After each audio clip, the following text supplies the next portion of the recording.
हे guys, welcome to my channel. So हा आहे बारशाचा ब्लॉग. फायनली मी एडिट केलाय. ऑलरेडी ब्लॉग तर शूट झालाय, पण सगळ्याच गोष्टी मला नाही शूट करता आल्या, कारण खूप जास्त धावपळ होती. खूप लोक होती, खूप गोष्टी मॅनेज करायच्या होत्या. सो सगळ्याच गोष्टी मला शूट करता नाही आल्या. प्रत्येक वेळेस मी कॅमेरा घेऊन शूट नाही करू शकत अशा वेळेस. पण जेवढ्या व्हिडिओज माझ्याकडे होत्या तेवढ्या मी अटॅच केल्यात, एकमेकांना जॉईंट करून एक छानशी मेमरी मी बनवलेली आहे. कारण मी जसं तुम्हाला आधी सुद्धा सांगितलं की मला या छोट्या छोट्या मेमरीज युट्यूबवरती सेव्ह करायला आवडतात, तुमच्यासोबत शेअर करायला आवडतात. कारण नंतर जेव्हा ह्या मेमरीज आपण बघतो तेव्हा सिरियसली खूप छान वाटतं. आणि म्हणूनच मी हा बारशाचा व्हिडिओ बनवलाय. आणि ह्या व्हिडिओमध्ये तुम्हाला कळेल की आम्ही आमच्या छोटीचं काय नाव ठेवलंय, कसं ठेवलंय, कशा पद्धतीने तयारी केली होती, काय केलं होतं. सो जसं जमेल तसं मी हा व्हिडिओ तुमच्यासाठी शूट केलाय. आय होप तुम्हाला हा व्हिडिओ आवडेल. व्हिडिओ आवडला तर तुम्हाला काय करायचं माहितीच आहे, लाईक, शेअर आणि सबस्क्राईब करायला विसरू नका. बघूयात कसं झालं बारसा आणि काय आहे आमच्या छोटीचं नाव. ह्या व्हिडिओच्या शेवटला तुम्हाला कळणार आहे की आमच्या छोटीचं काय नाव ठेवलंय आम्ही. सो मला 2 अक्षरी नाव हवं होतं. सो त्या पद्धतीने आईने काही नावं रेकमेंड केली आणि केदारने आणि मी, आम्हाला दोघांना हे नाव सगळ्यात जास्त आवडलं आणि थोडंसं युनिक वाटलं. सो म्हणून आम्ही हे नाव ठेवलं. बाय द वे, व्हिडिओ शेवटपर्यंत बघा आणि हे नाव, छोटीचं जे नाव आम्ही ठेवलंय ते तुम्हाला कसं वाटलंय मला कमेंट्समध्ये नक्की सांगा. त्याचा अर्थ सुद्धा खूप सुंदर आहे. सो म्हणून आम्ही हे नाव तिच्यासाठी सिलेक्ट केलं. सो जसं मी तुम्हाला सांगितलं, जर नाव आवडलं तर मला कमेंट करायला विसरू नका. आणि जर व्हिडिओ आवडली तर तुम्हाला काय करायचं, लाईक, शेअर आणि सबस्क्राईब करायला विसरू नका. सो बघूयात हा व्लॉग.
त्यांचा फोटो राहिला.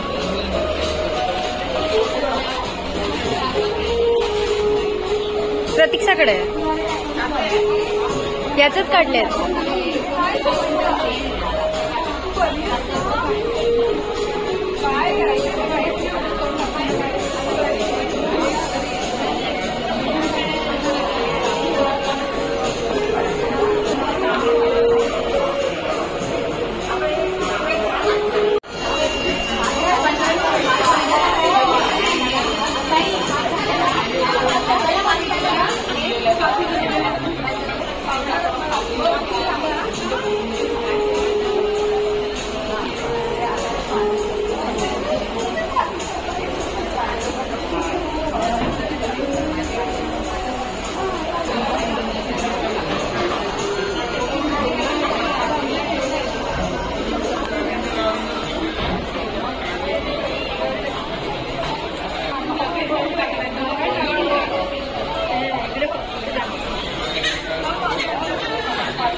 पाना खूपच उंच बांधला एवढा उंच नाही पाहिजे माणसानं वाकायला पण ठेवायला पण नाही आजच होत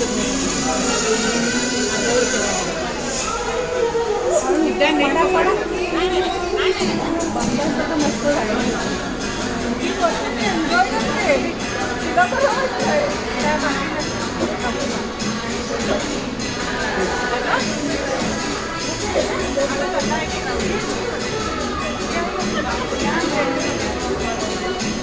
झाले 5 झाले हो धरा धरा धरा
फॅन खाली घेऊन बस